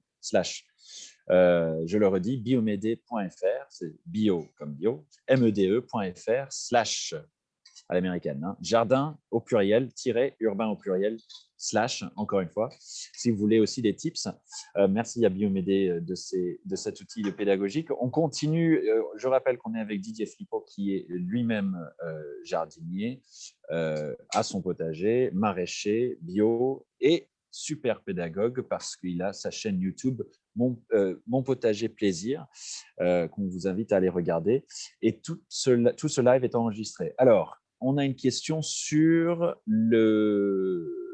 la grelinette. Oui, au jardin, nous envisageons de greliner notre parcelle et de la pailler avec des feuilles mortes que nous avons récoltées cet automne en attendant les premiers semis. Est-ce une bonne idée? Merci à, je ne vois pas non plus le nom, mais merci à vous qui avez posé cette question. Didier, est-ce que c'est une bonne idée? Alors, la grelinette, franchement, entre nous, je ne sais pas. Donc, est-ce que c'est une bonne idée? Non, en fait, c'est une idée très, très bien. C'est une très, très bonne idée. En fait, pourquoi je ne l'utilise pas? Parce que vous allez voir, au fil des années, à force d'avoir un sol qui est paillé, il y a de plus en plus de vie dans le sol, notamment des vers de terre, et c'est eux qui vont faire tout le boulot à votre place. Donc, au début, quand on commence un potager qui n'a pas effectivement été greliné, dont le sol n'a pas été travaillé, alors surtout pas de motoculture, on est tous d'accord, parce que ça émiette la terre et c'est quelque chose qui va se recompacter à la première, au premier arrosage ou à la première pluie. Mais en revanche, la grelinette, c'est vraiment très bien pour aérer le sol parce que ça aère en douceur le sol et ça permet effectivement à l'air et à l'eau de mieux circuler. Donc voilà, un coup de grelinette, c'est une très bonne idée. Et derrière, des feuilles mortes, très bien également. Alors, faire attention, quand vous allez mettre les feuilles mortes, il faut éviter d'aller semer ou repiquer, on va dire, dans les 3 semaines qui suivent. Pourquoi? Parce que j'en ai parlé légèrement tout à l'heure quand je parlais des champignons qui commencent à se nourrir de la paille qui est dans le sol. Il y a effectivement des champignons qui vont se nourrir de ces feuilles mortes, qui va faire un apport à peu près équivalent à celui de la paille. Et ces champignons-là, et surtout les bactéries qui sont dans le sol et qui vont commencer à se nourrir de ce carbone qu'on apporte grâce aux feuilles mortes, et bien ces micro-organismes-là, ils ont besoin de beaucoup d'azote au début pour se multiplier très rapidement. Et qu'est-ce qu'ils vont faire? Ils vont piquer tout l'azote qui est disponible dans le sol. Le problème, c'est que nos plantes, elles ont aussi besoin d'azote. Et elles en ont besoin beaucoup en début de croissance, au printemps. Si les bactéries sont là et prennent l'azote qui est dans le sol, la bactérie sera toujours plus forte que la racine de la plante pour piquer l'azote qui traîne à droite à gauche dans le sol. Donc, on va se retrouver avec une plante qui va manquer d'azote et on va avoir ce qu'on appelle la faim d'azote. Alors, faim, F-A-I-M, la plante a faim, elle a besoin d'azote. Donc, évitez de mettre cette paille en abondance ou ces feuilles mortes en abondance ou du foin ou quel que soit le paillage organique que vous allez mettre, quel que soit le paillage végétal que vous allez mettre, évitez d'en mettre, voilà, on va dire au moins 3 semaines avant de mettre en place vos premières cultures. Donc là maintenant, ouais, on est mi-février, ça va, on ne va pas mettre grand-chose dans le sol avant mi-mars, donc là c'est plutôt le bon moment, mais tardez pas trop pour aller en mettre. Si toutefois vous deviez en mettre, eh ben, l'idée c'est d'aller compenser cet azote que les micro-organismes vont piquer dans le sol en amenant par exemple du fumier, en amenant en fait un engrais animal. Le fumier c'est bien, ou quel que soit, voilà, que ce soit du fumier de vache, de cheval, de chèvre, de poule, mais l'idée c'est ça, c'est d'aller apporter quelque chose qui sera très riche en azote. Donc un fumier c'est une très bonne idée. Du compost c'est bien aussi, mais c'est quand même pas aussi riche en azote. Mais bon, si vous ne trouvez pas de fumier, c'est déjà un compromis qui n'est pas trop mal. Voilà. J'espère que ça répond à votre question, Henri. Très, très bien. C'est très, très bien, Didier. Je vous remercie. J'apporte une petite précision et remercie l'école élémentaire Jean de La Fontaine pour toutes ces questions. C'était bien elle qui posait cette équipe-là dans l'Isère, à Voiron précisément, qui posait ces questions sur les semis de tomates et d'aubergines, sur les variétés de celles-ci et sur les semis possibles en mars et sur la grelinette. Alors, nous passons maintenant à une question sur l'espace. Je vais donner un élément de réponse et ensuite redonner la parole à Didier. L'association Mandon à Auray, dans le Morbihan. Je pense que c'est une question posée par… Attendez juste le temps que je sorte mon tableau correctement. Nelson de la Fougère, merci pour votre question. J'ai vraiment un espace limité, 6 mètres carrés. Le potager ne pourra pas se faire au sol. Nous allons prévoir des bacs. Pouvons-nous prévoir autre chose que des herbes aromatiques? Alors, mon élément de réponse, c'est bien sûr, il n'y a pas de problème d'avoir un espace limité. On a d'ailleurs une sorte de catégorie et un prix pour les petits potagers parce que nous avons anticipé le fait que c'est important, même si vous n'avez pas un grand espace, de pouvoir participer et bénéficier de la démarche de mettre les mains dans la terre et d'avoir un potager. Donc, vous avez tout à fait raison de participer, même avec un espace limité, et le prix mini-pouce sera attribué au potager avec le meilleur score dans les autres catégories, comme tous les autres, mais il faut qu'il soit entre 6 mètres carrés et 10 mètres carrés. Voilà. Donc ça, c'est l'élément de réponse de ma part. Est-ce que nous pouvons prévoir autre chose que des herbes aromatiques, Didier, dans un si petit espace? Non, c'est foutu. Herbe aromatique. Non, alors, non, bien sûr. Didier est aussi comédien, en fait, en même temps qu'être youtubeur spécialiste du potager. Pardon, Didier. Allez. Alors, c'est vrai que je fais des tas d'impro et ça m'a beaucoup aidé pour être plus à l'aise devant la caméra. Tant mieux. Vous m'auriez vu il y a 2 ans, j'aurais pu vous expliquer techniquement, mais j'aurais eu du mal à lire 3 mots. Bref. Pas de problème, on peut rester sur les herbes aromatiques. Ouais. Donc, herbes aromatiques. Alors, déjà, c'est une très bonne idée, les herbes aromatiques, même pour les plus grands potagers, parce que ça va aider à faire en sorte qu'il n'y ait pas trop de prédateurs qui viennent dans le jardin et de ravageurs. Donc c'est une très bonne idée d'en mettre un petit peu partout. Pourquoi? Parce que ça a des odeurs assez fortes qui vont aider à repousser voilà, ces hôtes indésirables. Ensuite, alors sur un petit potager, il y a plein de choses qu'on peut mettre. On peut mettre des radis, on peut mettre des salades. On peut mettre, mais même pourquoi pas, 2 plants de tomates qui va monter en hauteur et qui ne va pas forcément gêner tant que ça. L'idée, c'est de le mettre plutôt sur un bord et puis de faire des tuteurs pour l'emmener un petit peu à l'extérieur de ces 6 mètres carrés. Voilà, on a 6 mètres carrés de terre, mais j'imagine qu'autour, il y a quand même de la place, donc le plant peut s'épanouir autour. Pourquoi pas imaginer des plantes qui vont partir un petit peu à l'extérieur aussi, des courges par exemple, qui peuvent être coureuses, qui sont plantées pareil sur une extrémité du potager et qui vont pouvoir voilà, comment dire, ruisseler entre guillemets à l'extérieur de la zone cultivée et qui vont être ravis voilà, de faire encore plus de verre que ces 6 mètres carrés qui étaient prévus. Des haricots grimpants, par exemple. L'idée sur 6 mètres carrés, c'est vraiment de jouer aussi avec les différents niveaux et de mettre sur un côté du grillage sur lesquels des plantes vont pouvoir grimper. Voilà, des haricots, c'est bien.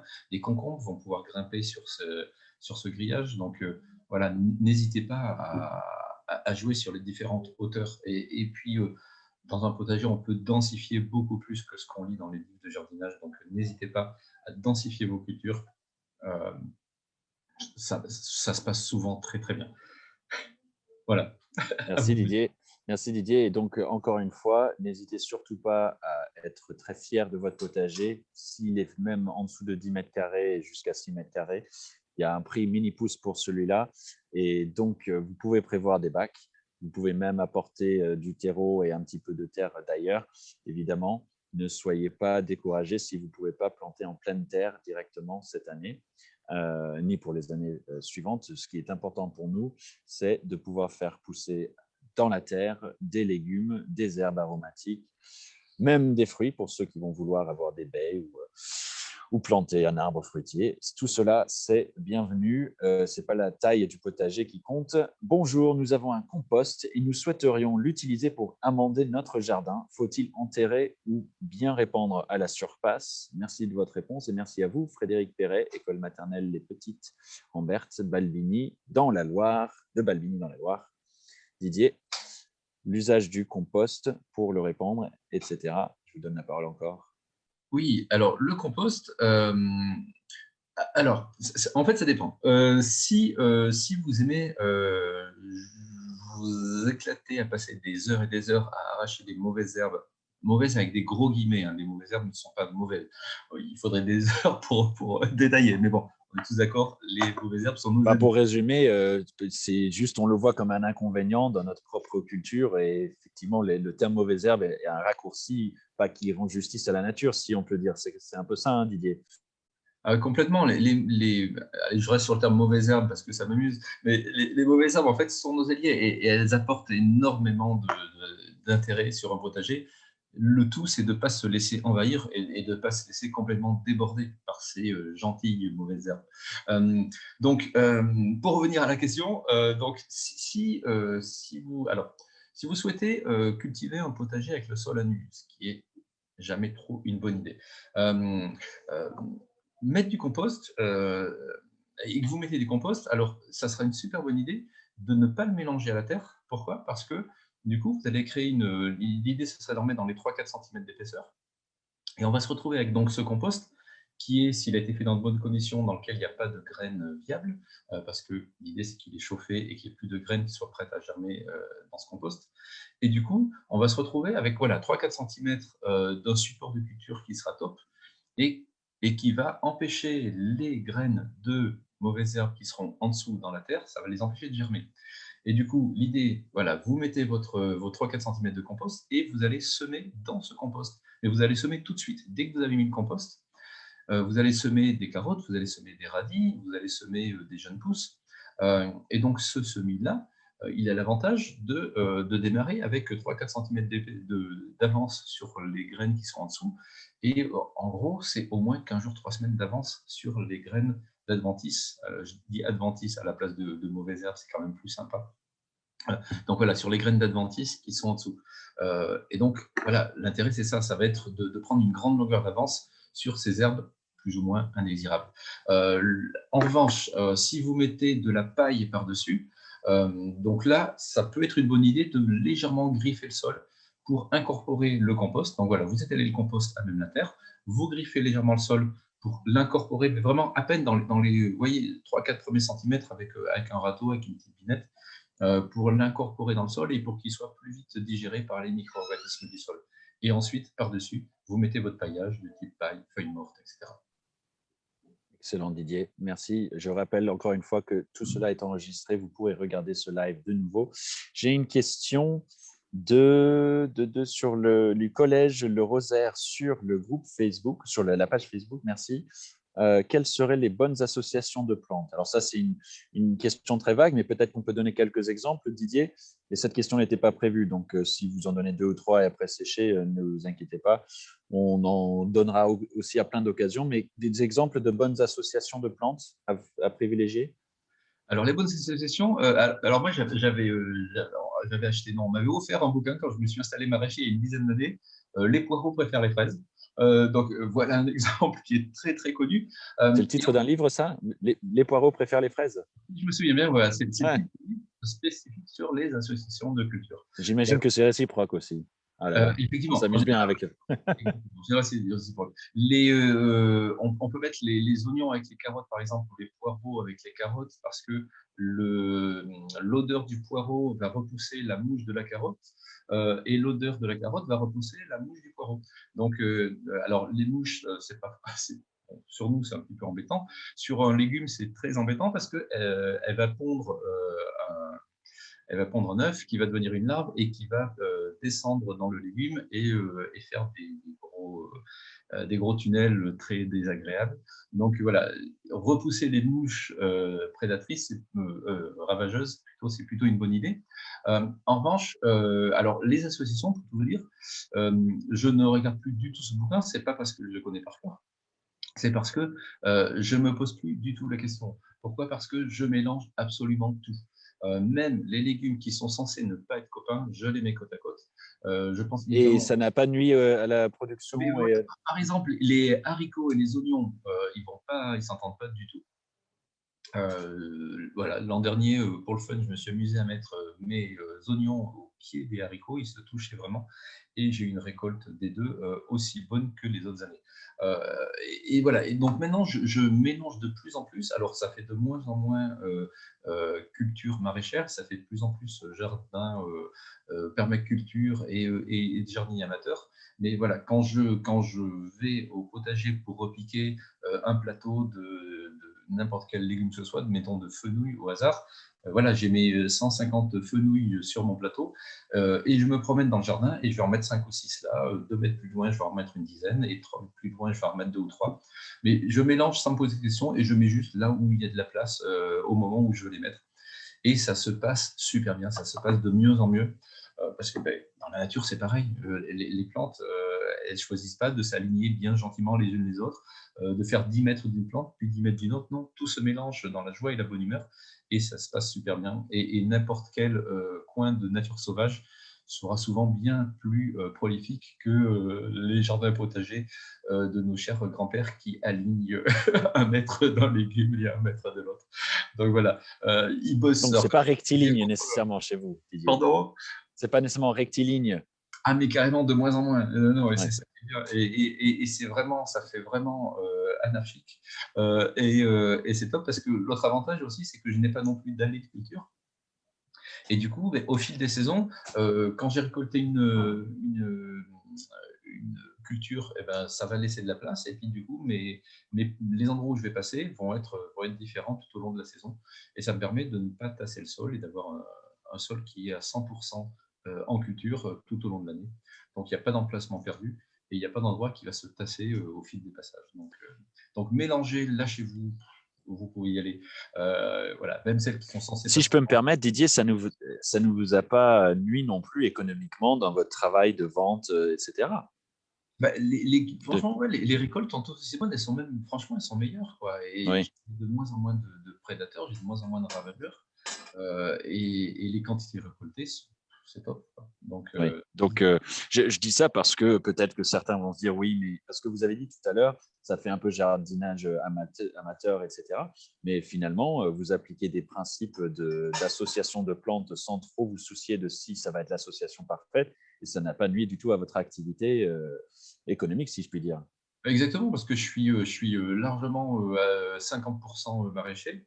Et donc, voilà, je continue à vendre mes légumes au marché. Alors, plus ou moins selon les saisons. En ce moment, pour tout vous avouer, j'ai rien du tout à proposer au marché. Mais bon, voilà, dans le Cantal, à 700 mètres d'altitude, Oui. il n'y a pas grand-chose, même sous la serre. Donc, voilà, j'ai quand même fait les premiers semis. Donc, d'ici 3 semaines au mois, il va y avoir les premiers mesclins qui vont arriver, par exemple. Mais après, voilà, pendant l'été… il y a de quoi proposer au marché. On a quelqu'un d'ailleurs qui tient à vous féliciter. Fred Perret, merci encore pour vos questions. Par contre, là, c'est un commentaire. Bravo Didier, c'est impressionnant cette connaissance pour quelqu'un qui avait un métier si différent avant. Donc, c'est bien de dire aussi les commentaires positifs quand il y en a, et ça contribue aussi à cette ambiance de solidarité générale qui est celle de la Coupe de France du potager. Et merci Didier. Je continue avec d'autres questions. Encore une question de Nelson de la Fougère. Je peux me permettre juste un commentaire. C'est bien trouvé votre nom, Nelson de la Fougère. Peut-on préparer des semis dans des boîtes à œufs carton pour éviter d'acheter des plaques alvéolées? Et deuxième question qu'il pose, le terreau de compost peut-il être utilisé quand on fait ses semis, ou faut-il acheter du terreau en jardinage? Ne vous inquiétez pas, si je répéterai si besoin. Mais je vais commencer par la dernière, comme ça, avec ma mémoire de poisson rouge, c'est pas plus mal. Alors, allez-y. Le terreau de compost, alors, il faut juste vérifier qu'il est suffisamment mûr, entre guillemets. C'est-à-dire que, en fait, quand des plantes commencent à se décomposer pour finir par faire du terreau à la fin, il va y avoir tout un tas de substances qui vont être sécrétées par les micro-organismes qui décomposent ces plantes. Et dans un premier temps, il va y avoir des substances anti-germinatives. Donc, ils vont inhiber la germination des graines qu'on viendrait éventuellement semer dans ce compost. Donc, il faut être sûr que le compost soit suffisamment mûr. Et pour le tester, vous prenez un petit sachet de cresson à noix. Et donc, l'avantage de ce cresson, c'est qu'il il germe très très vite. Déjà, en 24-48 heures, vous saurez si ça fonctionne ou pas. Et il est assez sensible à toutes ces substances antigerminatives. Et du coup, voilà, vous faites un petit test comme ça, à la bonne température, en température d'une pièce, en ce moment, c'est très bien. Donc voilà, vous semez un petit peu de cresson à linois et vous voyez, si au bout de 3 jours, il n'y a rien qui est sorti, c'est un petit peu embêtant. Alors, vous n'en semez pas en bourrinant, vous mettez délicatement graine par graine pour savoir, Parce que si vous mettez une grosse poignée qui a 1000 graines, mais que vous envoyez 50 qui sortent, vous allez dire, ouais, c'est génial, ça sort. Mais non, ça fait du quoi, 5%, c'est pas terrible du tout. Donc, vous mettez des graines vraiment avec parcimonie et vous regardez s'il y a un bon taux de germination. Voilà, donc ça, c'est le petit truc pour savoir si votre compost est suffisamment mûr pour pouvoir l'utiliser pour faire du semis. L'autre question, c'était les boîtes à œufs. Ouais, c'est une bonne idée, les boîtes à œufs. Alors, faire attention que ça soit, qu'elle soit le plus naturelle possible. Donc, éviter les boîtes colorées, fluo, par exemple. Éviter aussi les boîtes blanches dans lesquelles il y a eu des substances de blanchiment qui ne sont pas terribles pour le potager. Et notamment pour toute la vie du sol, en fait. Donc, mais des boîtes à œufs grises, là, classiques, ça marche plutôt bien. C'est une bonne idée, c'est pratique. Sinon, encore plus simple, alors je fais un petit peu de pub pour ma chaîne YouTube, il y a une vidéo dans laquelle j'explique comment faire des mottes sans presse-motte. Donc voilà, vous cherchez soit sur ma chaîne, soit tout simplement sur YouTube, faire des mottes sans presse-motte ou faites des mottes sans presse-motte. En fait, c'est tout bête, vous mettez le compost dans une cagette et puis voilà, après il y a besoin d'un tout petit peu de matériel, mais c'est vraiment des choses que pas mal de papas bricoleurs auront à la maison. Et donc voilà, vous pourrez faire comme ça des mottes, des petites mottes carrées de la taille que vous voulez en plus, c'est ça qui est top. Et qui fonctionneront très bien, qui seront faciles à arroser, qui sont faciles à transporter et faciles à repliquer quand le moment sera venu.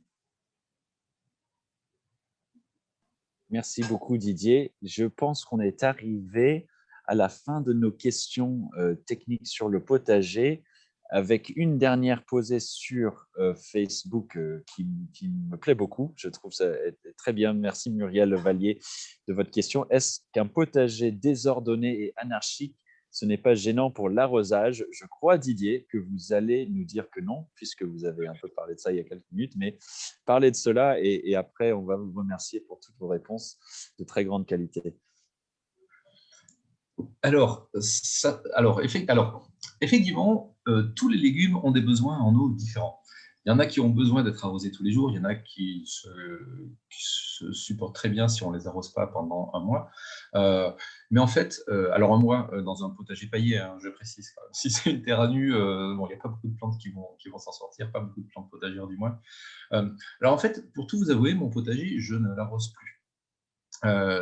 Pourquoi? Parce que le sol est paillé pendant toute l'année, 365 jours par an, et il y a une structure du sol qui s'est créée, qui s'est améliorée au fil des ans, et qui fait que j'ai un sol qui est grumuleux, qui est magnifique, qui n'était pas il y a 10 ans, je vous rassure, donc il y a de l'espoir pour vous pour les années à venir. Et donc, ce sol a une grande capacité à stocker beaucoup d'eau. La paille va limiter énormément l'évaporation, ce qui fait que j'arrose jamais le potager. Il m'arrive éventuellement d'arroser quand je repique certains jeunes plants, et dans ce cas-là, s'il n'y a pas eu d'eau depuis 15 jours, 3 semaines, je vais mettre un verre à l'arrosoir, un verre par plante que je viens de repiquer, mais c'est vraiment pour lui permettre de redémarrer sans être trop stressé. Mais sinon, voilà, j'arrose plus, sauf bien sûr dans la serre. Alors après, en fait, l'idée, c'est d'arroser largement par aspersion, si vraiment il faut arroser. Et du coup, on fait un arrosage qui convient en moyenne à peu près à tous les légumes. Mais voilà, plus vous aurez un sol qui sera vivant, qui sera paillé et avec un maximum de plantes différentes, elles vont aussi collaborer entre elles. Et donc, globalement, le jardin potager s'en sortira bien. Pour vous donner un exemple, des blettes que j'avais repiquées, alors qui s'appellent blettes à cardon, non pas cardon, pardon, des côtes de blettes, voilà, que j'avais repiquées de mémoire quelque chose comme le mois de mai l'an dernier. Il n'y a pas eu d'eau en gros de fin mai jusqu'à mi-septembre, quelque chose comme ça, on n'a pas eu une goutte d'eau.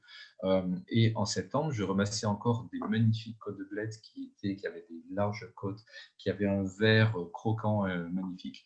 Donc voilà, elles ont été capables d'aller creuser, d'aller chercher de plus en plus loin avec leurs racines et trouver de l'eau. Parce que voilà, sous la paille, le sol était largement pourvu en eau. Donc voilà, un sol bien paillé régulièrement et il y aura très très peu besoin d'arroser. Dans la serre, si, il faudra arroser je le dis quand même parce que dans les serres, pour l'instant, il ne pleut pas. Et du coup, voilà, mais je vais arroser ouais, en moyenne une fois par mois dans la serre. Merci beaucoup, Didier. Je tiens, au nom de toute l'équipe Landestiny, à vous remercier pour toutes ces réponses qualitatives sur ces questions techniques. Vous avez impressionné nos auditeurs. Et puis, c'est aussi un plaisir de vous avoir tout au long de ce concours car vous participez au jury. Merci de votre temps. Parce que nous aurons au moins rendez-vous fin mai pour évaluer les dossiers, ce qui me permet aussi de transiter et d'aborder les questions d'organisation qui ont été posées par les personnes, les participantes, et je vous en remercie. Avant cela, au cas où qu'elle ait besoin d'être libérée, est-ce que je suis toujours connecté? J'ai l'impression que non. Je suis toujours connecté. Oui, excusez-moi. Vous faites une bonne remarque, Manon, sur le fait d'analyser les sols ou d'avoir la crainte de ne pas pouvoir analyser les sols par crainte et que ce sol soit pollué. Juste pour clarifier, puisque Biomédé a proposé, et merci Manon d'avoir fait cette présentation, d'aider certaines écoles dans l'analyse des sols. Et je vous rappelle encore une fois, à partir d'aujourd'hui, les 5 premiers établissements ou les 5 premières équipes qui nous écrivent en disant « Nous souhaitons bénéficier de cette analyse des sols proposée par Biomédé dans le cadre de la Coupe de France du potager », eh bien, nous allons vous offrir cette analyse des sols. Biomédé va la réaliser et que nous ferons ce lancement et cet appel 2 autres fois parce que 15 équipes vont bénéficier de ce service pendant le concours. On va juste attendre pour les derniers 5 que nous ayons dépassé la date limite des inscriptions pour ne pas pénaliser ceux qui s'inscrivent tard. Vivement. En revanche, si vous ne pouvez pas faire d'analyse de sol, et si on réalise plus tard que votre sol peut être un peu de pollution, ne vous inquiétez surtout pas, ça ne vous pénalise pas pour le concours. Vous ne pouvez pas savoir toutes ces informations-là sur votre sol. Vous pouvez juste analyser les sols avec les moyens du bord d'individus sans moyens techniques comme celui de la technologie de Biomédé, c'est normal. Donc, juste ne mangez peut-être pas vos légumes de votre potager si vous réalisez plus tard qu'il y a une certaine pollution. Mais en tout cas, ce n'est probablement pas le cas, mais bien sûr, il ne faut pas s'engager là-dessus. Et nous ne pouvons pas nous engager sur le fait que tout sol ne soit pas pollué ou dépollué, etc. Mais voilà, c'est ni un critère pour réussir dans le concours, ni quelque chose qui devrait vous faire peur en participant. Juste soyez à l'aise avec ce sujet-là.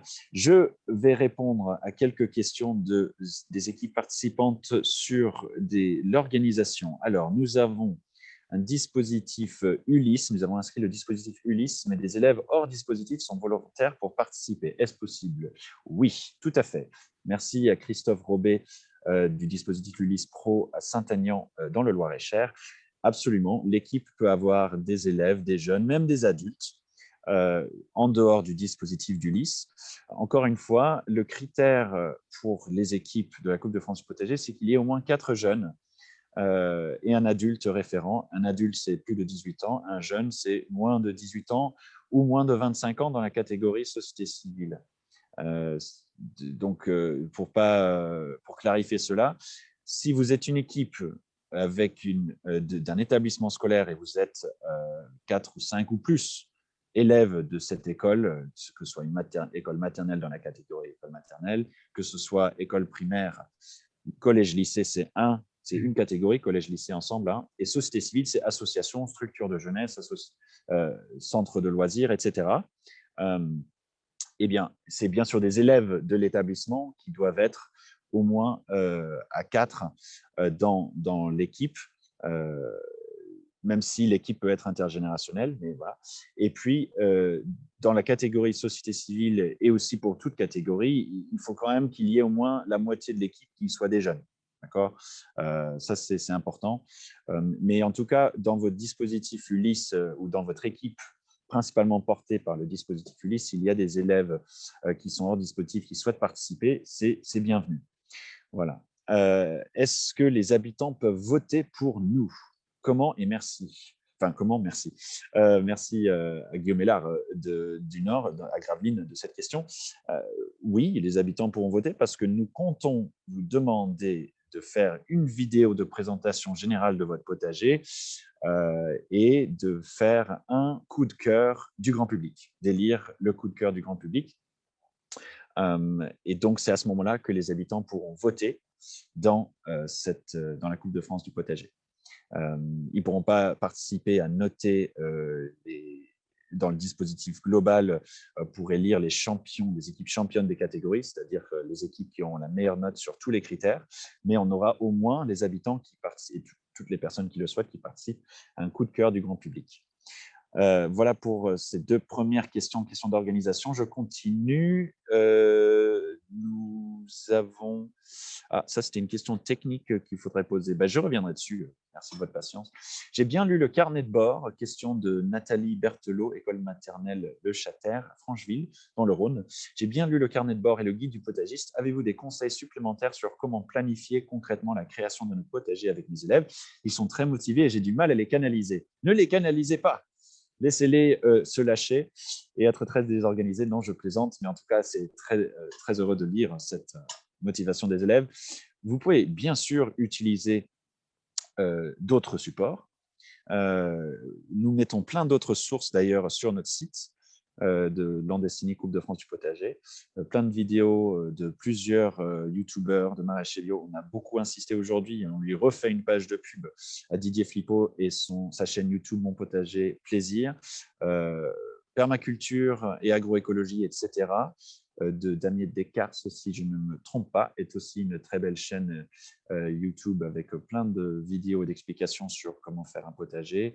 C'est pareil pour nous, si vous voulez faire ça sur le ton de l'humour, Nicolas Mérieux fait des potagers, des vidéos, plutôt des vidéos très drôles et un potager très réussi. Et nous avons aussi, nous ne sommes pas les premiers à avoir écrit des guides pour mettre en place un potager. Vous pouvez en trouver plein. Nous n'avons pas inventé cette expertise, donc n'hésitez surtout pas à utiliser d'autres sources.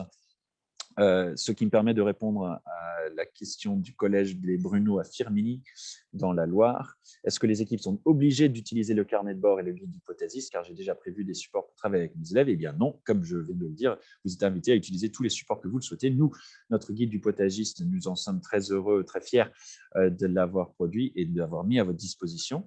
Mais vous pouvez bien sûr le compléter, vous n'êtes pas pénalisé d'utiliser autre chose, et puis non plus le carnet de bord. En revanche, c'est important pour nous que dans l'outil d'évaluation, et ça c'est une question que vous posez aussi, que vous soumettiez quelques schémas, des photos que vous aurez pu faire dans le cadre du remplissage du carnet de bord. Donc si vous avez utilisé le carnet de bord, ça va peut-être vous aider à prémâcher le travail pour l'outil d'évaluation.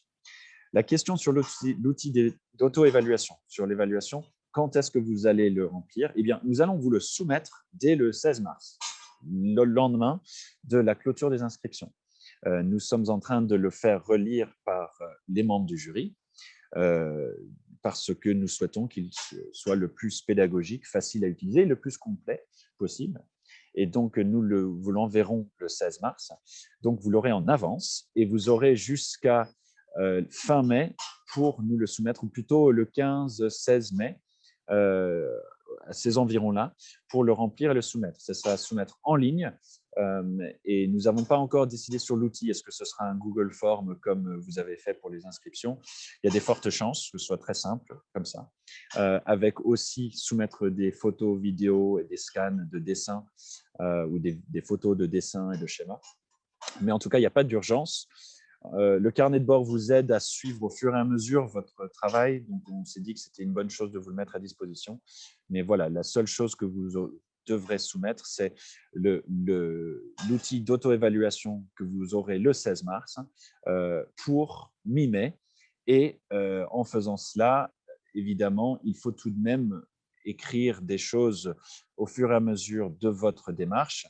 Grâce à l'outil d'évaluation que vous aurez en amont, vous allez savoir ce que vous devriez écrire, les photos, les dessins, etc. Voilà, donc c'est aussi un outil d'accompagnement, cet outil d'auto-évaluation.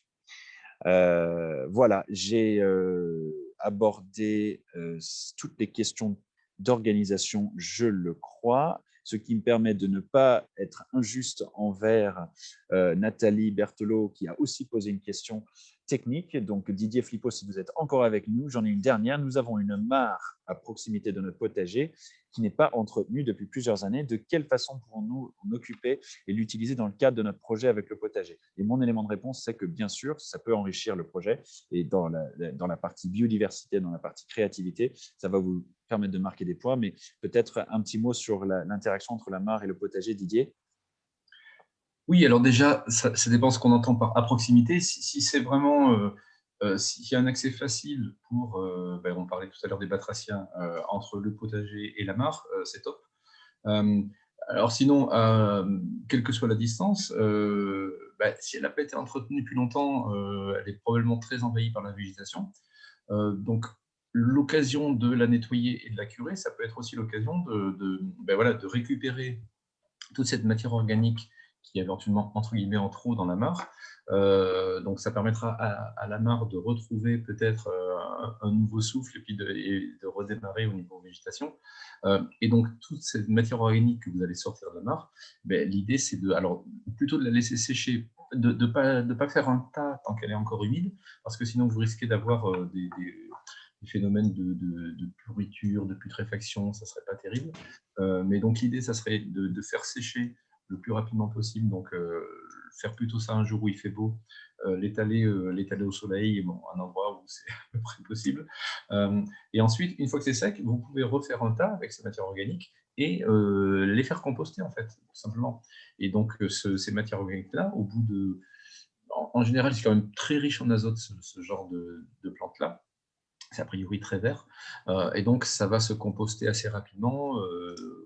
Déjà 1 mois, maximum 2 mois après, ça sera déjà utilisable pour faire un petit compost sympa pour le jardin potager. Donc voilà, ça fait d'une pierre deux coups. Vous allez rafraîchir un petit peu la mare, lui redonner un petit coup de jeune, en sortant toutes ces plantes qui sont probablement, il y a beaucoup de plantes en décomposition, notamment de vases au fond, et ça va aussi faire de la belle matière organique pour le jardin potager. Merci Didier, merci d'être resté avec nous pour cela. Avant de conclure, quelques mots et quelques précisions, puisqu'il y a d'autres questions sur l'organisation qui ont été posées dans ces dernières minutes. Les vidéos et les photos que vous envoyez chaque mois, déjà on vous en remercie, c'est super. N'est pas du travail pour rien, parce que ça va vous permettre de déjà les avoir pour l'évaluation, quand vous allez soumettre votre évaluation fin mai, l'outil d'évaluation, il y aura besoin de photos et de vidéos. En revanche, ce que vous envoyez en ce moment, une fois par mois ou plusieurs fois par mois, mais jusqu'à 5 vidéos et photos par mois, comme vous avez été à faire la remarque, on n'est pas en train d'évaluer déjà les potagers et on ne va pas pénaliser ceux qui n'envoient pas les photos et les vidéos chaque mois. On vous a juste dit, par contre, n'inondez pas l'adresse mail Coupe de France ou photo.coupe-de-france du potager @landestiny.org avec plus de 5. C'est pour ça qu'on a mentionné cela. Mais ça nous permet, en revanche, de voir un avant et un après des potagers. Et plus on a ces visuels, mieux à la fois vous pourrez remplir votre auto-évaluation, mieux on pourra capter la richesse de votre potager, mieux on pourra aussi communiquer sur les potagers et les expériences. Donc, c'est du gagnant-gagnant. Mais ne considérez pas aujourd'hui que si vous n'envoyez pas 5 vidéos et photos par mois, que vous êtes en train de vous pénaliser pour l'évaluation. Vous pourrez inclure les photos et les vidéos à la fin. Mais c'est dans la démarche de partage, dans la démarche de vivre l'expérience avec vous, c'est très bénéfique d'avoir des images tout au long du concours. J'en profite pour rappeler que nous avons notre groupe Facebook Coupe de France du potager, que je pense est accessible via la page Landestiny, ou le lien que nous avons mis dans les mails que nous vous avons envoyés à plusieurs reprises et que nous continuerons à inclure dans nos mails. Donc, n'hésitez surtout pas à aller sur ce groupe Facebook. Vous avez sûrement aussi été invité à travers votre adresse mail fournie lors de l'inscription. Merci beaucoup, parce que l'activité est très riche sur ce groupe Facebook et il y a surtout partage de sources, de ressources, partage d'idées, de commentaires, des échanges, questions-réponses, etc. Et tout cela fait partie de ce que nous souhaitons faire émerger dans cette Coupe de France du potager, un vrai accompagnement. Ce n'est pas du tout juste un concours où vous êtes seul dans votre démarche. C'est comme cela que je tiens à aller vers notre conclusion. Je tiens à remercier de nouveau Jessie Trémoulière, championne de France, qui est vraiment parmi les meilleures rugby women du monde, qui est ambassadrice de la Coupe de France du potager, qui nous accueille sur sa ferme. Vraiment un treat, comme on dit en anglais. Est-ce que vous voulez dire un dernier mot, Jessie? Est-ce que vous avez votre micro allumé, si vous voulez dire quelque chose? Vous êtes resté juste au bout, hein, et en plus, on a froid.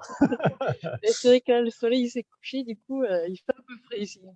Non, très ravie d'être ambassadrice de ce projet-là, surtout que voilà, ça m'anime au quotidien. L'alimentation est très importante. Voilà, comme je fais un peu le parallèle, c'est comme dans une voiture diesel, si vous mettez de l'essence, ça n'ira pas loin. Donc, c'est exactement pour l'être humain. Si vous n'avez pas de la bonne qualité au niveau de la nutrition, ben voilà, il y aura une répercussion sur la santé. Donc, j'encourage les jeunes, collégiens, les plus petits, maternelles, primaires, à voir comment ça se passe dans un potager, comment une tomate pousse, comment les carottes poussent. Donc voilà, vous serez émerveillés par tout ça et j'espère qu'il y aura de plus en plus d'inscrits et un très beau projet Landestini. Donc voilà, je suis très contente de faire partie de ce projet.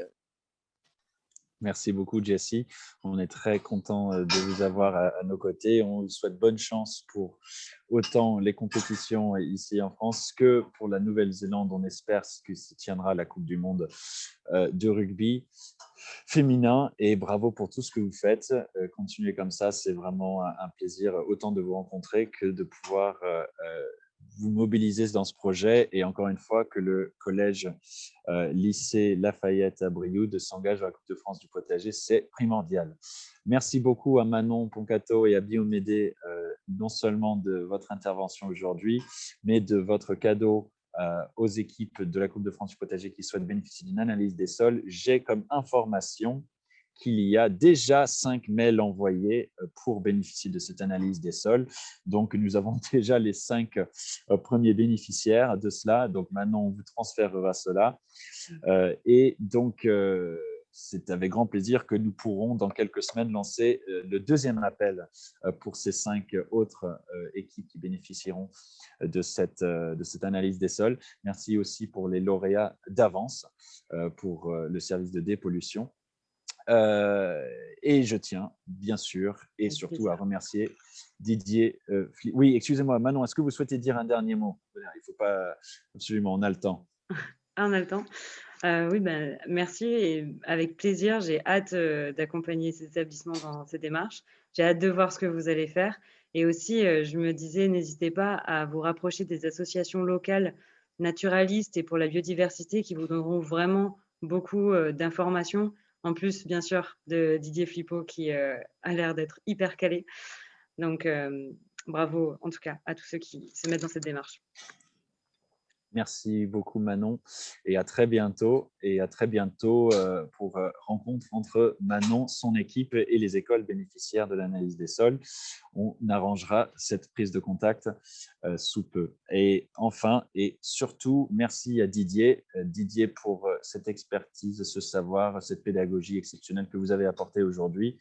Merci pour d'avoir préparé ce live et d'avoir répondu à ces questions avec tant de précision.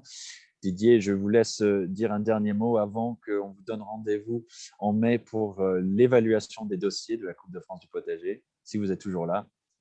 Je suis toujours là, mais je ne sais pas, je n'ai pas l'impression d'être sur le live Facebook. Vous êtes toujours là, on vous entend, vous êtes invisible, mais je crois, non, invisible sur mon écran, mais pas sur celui de Jessie, donc allez-y Didier. Eh bien, écoutez, oui, donc pareil, je souhaite bonne chance à tous.